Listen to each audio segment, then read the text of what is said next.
apoya.info. My name is Eran Efrati and I'm the director of researching the American-Israeli Alliance. I'm a weapons researcher and the Israeli military researcher and the exchange between Israel and the rest of the world in arms trade. When I grew up, I believed that we are the victim. Israel is the victim. It doesn't matter how you turn it.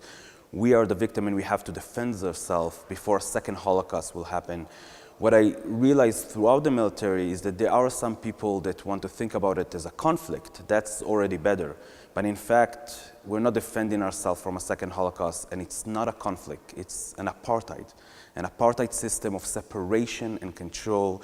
I, as a soldier, controlled the life of thousands of Palestinians that was just trying to ask for very basic human rights, independence, equality to what I had at the time. Today, after knowing what I know and realize it's apartheid, I know that there's only one way to end this conflict, and that is to end the apartheid and give everybody equal rights.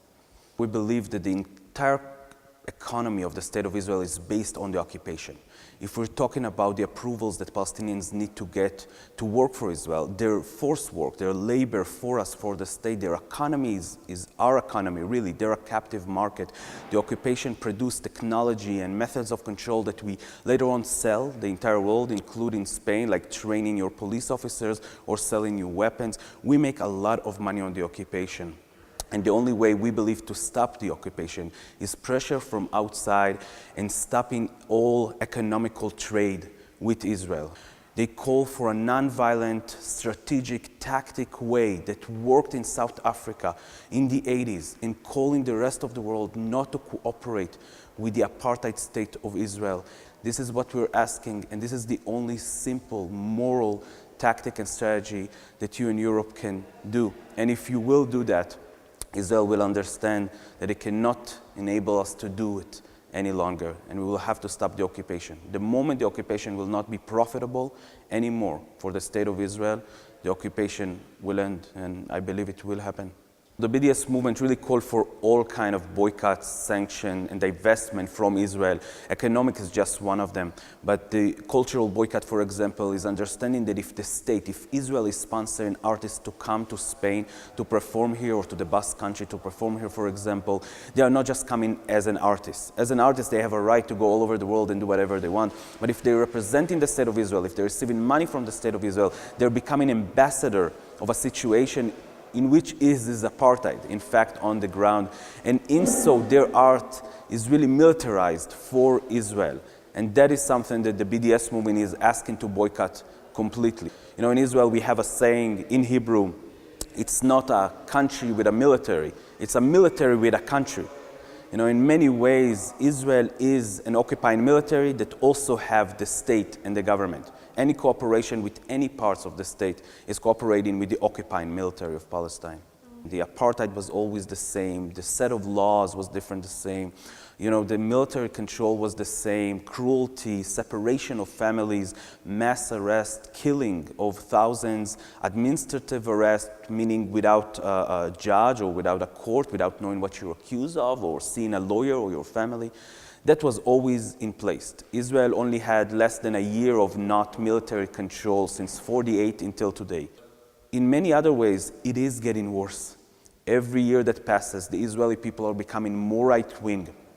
Internally inside of Israel, they support more and more brutal ways to oppress the Palestinians. It seems like the answer from inside is getting farther and farther, and we rely on the outside world, we rely on our friends around the world to pressure us to stop what we're doing, because we're not going to stop it from inside. The cruelty that is going on in Palestine, in one way, was always the same, and in others, it is getting worse. More and more people dying, more and more areas are becoming less habitable, like Gaza. The water there is not drinkable, the air, the hospitals that are being bombed there every 2 years, and in fact, also between operations. These operations never end. The life in Palestine are terrible, but the hope is still high, and the resistance is still high. And the idea and the concept that if you and other people around the world will hear the cry and will understand that this is the moment in history to stand on the right side and support Palestinians, it will end. and they will get independence. The alternative to the fascist right wing in Israel is not left, it's the generals, it's the military. It's either the white supremacist, Jewish supremacist, right-wing Netanyahu government, or on the other side, the military. This is the two options in Israel, and it really doesn't matter who will be elected. The apartheid and the occupation will continue.